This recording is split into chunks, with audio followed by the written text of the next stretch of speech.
حالت جنابت میں وفات پا جانا۔ محمد تنظیم صاحب ملتان سے پوچھتے ہیں کہ ایک صاحب اللہ کو پیارے ہو گئے ہیں اور وہ ہم بستری کی حالت میں اللہ کو پیارے ہوئے ہیں، اس بارے میں قرآن و حدیث میں کیا حکم ہے؟ یہ ان کے لیے کوئی نقصان دہ عمل تو نہیں ہے؟ نیز جب ان کو نہلایا جائے گا تو ایک غسل دیا جائے گا یا 2 غسل دیے جائیں گے؟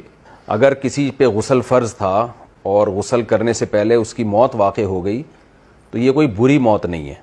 حضرت حنظلہ رضی اللہ تعالی عنہ اپنی زوجہ سے صحبت کی آپ نے اور میدان جنگ کا اعلان ہوا، آپ غسل کیے بغیر ہی میدان جنگ میں چلے گئے اور شہید ہو گئے، تو آپ کو فرشتوں نے غسل دیا۔